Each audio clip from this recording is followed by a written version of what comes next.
applause. You know, this right here is bittersweet to me because my father, along with some of his colleagues, Levy Jones and Sandy Jones, created and started the Martin Luther King Committee, which has fallen and continuously it's promoted every year, whether it's through my sister, my mother, or just through the community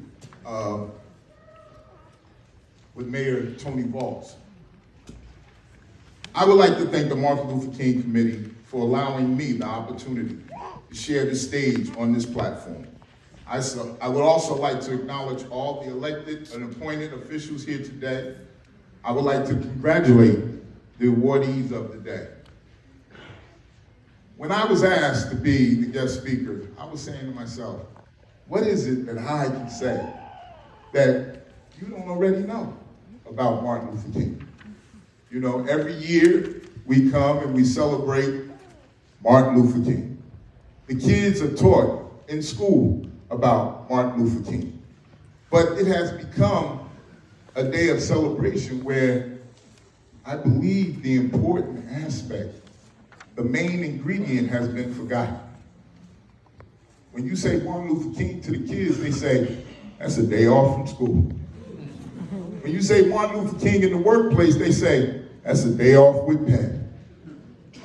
We forgot the struggles and the pain that was felt in order for us to get where we are today. And I think that the dream, we were 5 steps forward, but we've fallen 10 steps back. Talk about it. You know, a lot of people say, well, we got a black president. But what came after the black president? You know, there's an old Negro spiritual that says, we prayed for rain, but after the rain came the mud. Facts. So that's what we had in this last president, Donald Trump. We had the mud. Martin Luther King wasn't always Martin Luther King. He was born Michael King. It was because of his father, his grandfather, who were preachers, that he chose to change his name to reflect that of the Bible, and he changed it to Martin Luther. He was born on January 15, 1929, in Atlanta, Georgia. Martin Luther King graduated from high school at the age of 15. He received his bachelor's degree at 19 from Morehouse College. However, his original studies was medicine and law, but he later decided to change it to the ministry. He received his master's at 22, his doctorate at 26 from Boston University in 1955.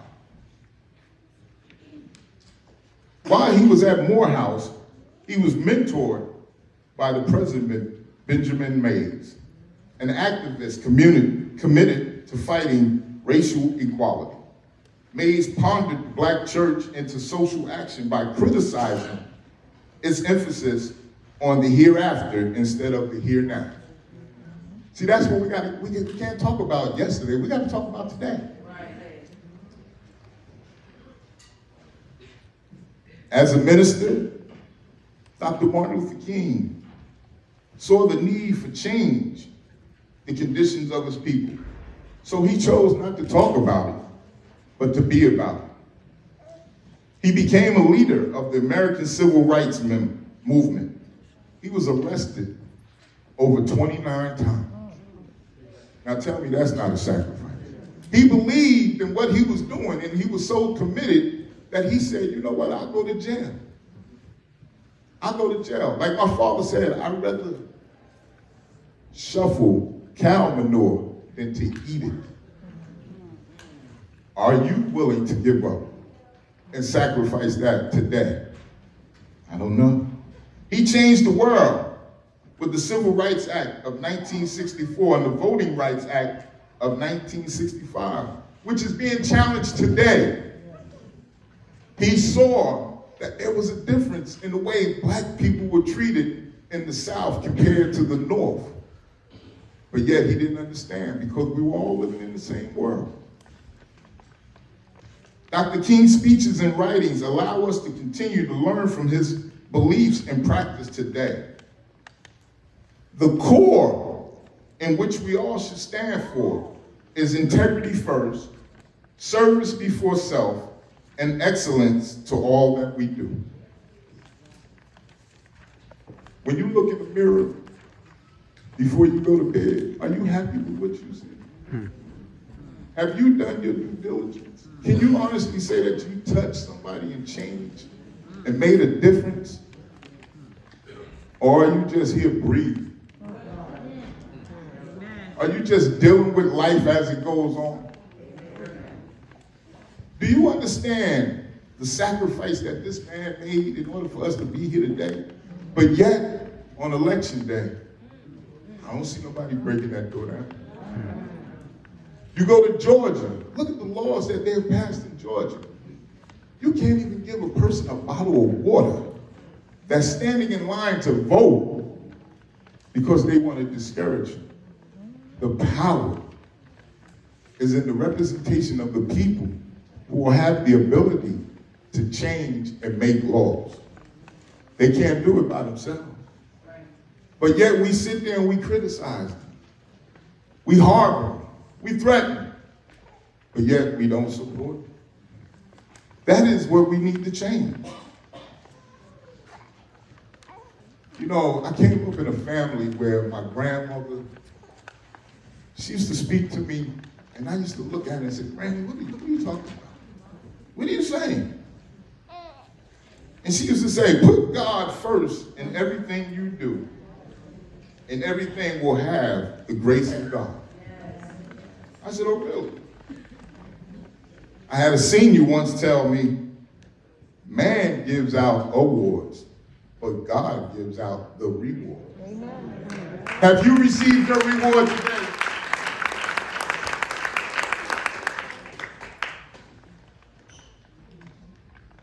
At the end of the day, it's not about what you have or even what you have done with those accomplishments. It's about who you have lifted and who you have made better. I challenge each and every one of you to take some young person, mold them, teach them, educate them, because when you go, that knowledge goes with you. So we need to create a legacy. And it's not so much about what we do. And I tell my brothers, to have a title and not do no work is nothing at all. You know, I look at the sororities, I look at the fraternities, I look at me being a Mason, the Eastern Stars.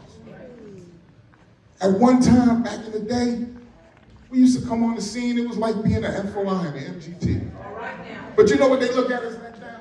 They look at us as being social clubs. We have to change the narrative. We have to become more demanding and popular in our communities. We have to sit there and say, you know what? That young child has to get an education. That young child has to go to college. That young child must know where they came from in order to know where they're going. I'm not going to stay up here long because I'm not a speaker. I'm just somebody that want to leave you with a message. I heard this the other day, and it stuck with me. I want you to keep it quiet. I want you to keep your ears open because this right here, I don't want it to go from one end out the other. I want it to bounce. Dreams without goals are just dreams ultimately fueled by disappointment. On the road to achieving your dreams, you must apply discipline, but more importantly, consistency. Because without commitment, you will never start. But without consistency, you will never finish. God bless Irvington. God bless America. God bless you all. Thank you.